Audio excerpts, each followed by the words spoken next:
Hello les amis, j'espère que vous allez bien. Bienvenue dans cette nouvelle vidéo des trading roadmap comme tous les matins. Aujourd'hui, j'ai pas la webcam, elle déconne. Je sais pas ce qui se passe, mais c'est pas plus mal pour que vous puissiez vous concentrer sur les graphiques sans voir ma tronche.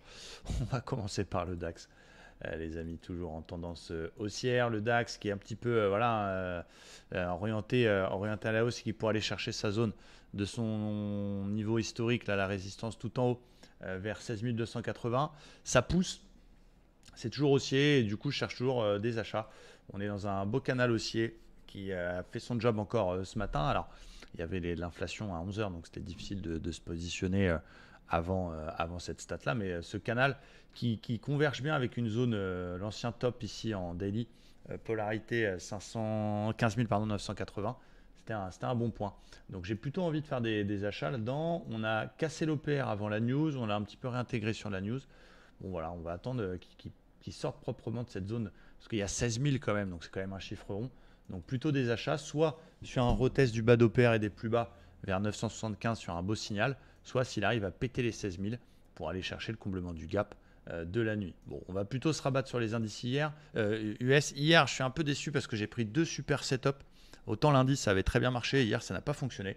Ça fait partie du trading, mais je vous le dis aussi, hein, quand ça ne marche pas, c'est important. Et deux beaux setups, deux bulles qui n'ont pas fonctionné. Et j'ai pas pris la div Dow Jones qui a marché. Donc un petit peu déçu, mais c'est pas très grave. On est, d'après moi, sur le dos, c'est un peu poussif. On est toujours dans une phase de hausse. Après, il y a cette oblique là qui nous gêne un peu, cette oblique résistance. On regarde, hein, ça accumule sur cette zone. Deux dernières bougies sont des toupies.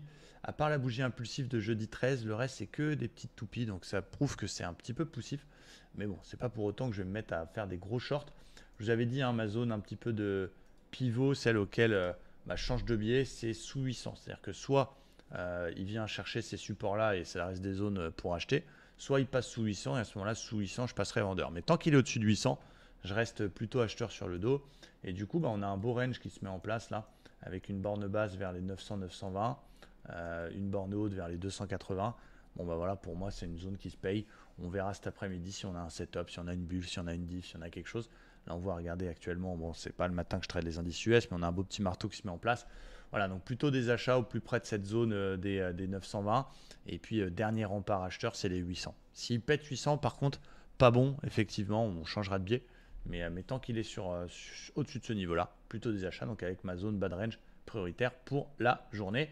Sur le Nasdaq, c'est un petit peu la même chose. Il est un petit peu plus baissier que les autres sur les dernières séances.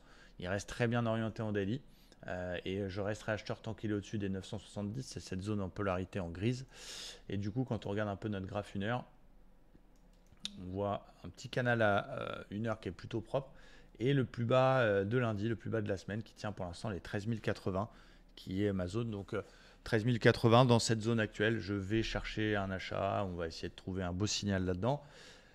Un deuxième niveau un peu plus bas, c'est le bas du range vers 940. Cette zone en gris vert que l'on a ici, 940. Ok, donc ça c'est la deuxième zone. Et vraiment les plus agressifs, si jamais ça corrige plus et qu'on casse 61,8 de la dernière vague d'accélération, il y a peut-être une petite vente à faire. 13 070, 61,8 cassé jusqu'au 100% pour pourquoi pas faire le reverse sur les 940. Donc voilà ce que je surveille sur les indices. Plutôt donc un biais haussier. Mais voilà, en étant extrêmement prudent, en étant très sélectif. On est flat cette semaine. À nous de jouer pour aller chercher un beau TP. Merci à tous et très bonne journée.